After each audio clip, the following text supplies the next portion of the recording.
Gas সংকটে বিকল্প হিসাবে এভাবেই মাটির চুলায় রান্না করছেন রাজধানীর জুরাইন এলাকার বাসিন্দারা। বলছেন, গ্যাস না থাকায় দিনে একবারে রান্না করতে হচ্ছে 3 বেলার খাবার। অনেক কষ্টকর হয়ে যায় এরকম লার্কি চুলায় রান্না করতে।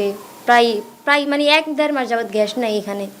গ্যাস না থাকার কারণে অনেক কষ্ট হয়ে যাচ্ছে রান্না করতে। সকালে রান্না করলে রাত পর্যন্ত খেতে হয়, পরের দিন আবার রান্না করতে হয়।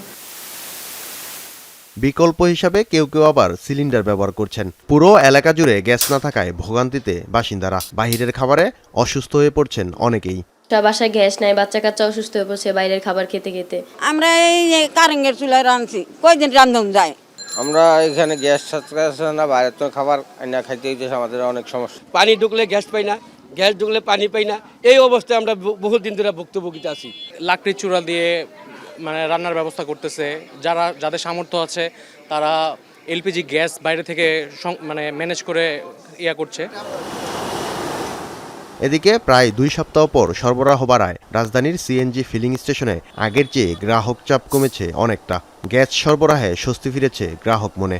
অনটু গ্যাস পাওয়া যাইতেছে, কয়েকদিন ধরে গ্যাস আসিন না, অনেক সময় লাগতো, 3-4 ঘন্টা সময় যাইতো গা। গ্যাস পাইনি আগে খারাপ লাগছে, এখন গ্যাস পাইতেছে, এখন আমার কাছে আনন্দ লাগতেছে। স্টেশন কর্তৃপক্ষ বলছেন, গ্যাসের চাপ অনেকটাই বেড়েছে, ফলে স্বাভাবিকভাবেই পাওয়া যাচ্ছে গ্যাস। তবে এখনও পুরোপুরি চাহিদা মেটানো যাচ্ছে না গ্রাহকদের। মোটামুটি দিতে পারছি না, তবে অনেক ভালো, আগের চাইতে অনেক উন্নত, অনেক ভালো।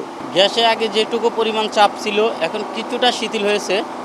তো তারপরেও আপনার যতটুকু গ্যাস যে পাওয়ার কথা ওইটুকু হয় না, কিছু প্রেশার কম, কিন্তু নিয়মিত গ্যাস এখন পাওয়া যাচ্ছে আর কি।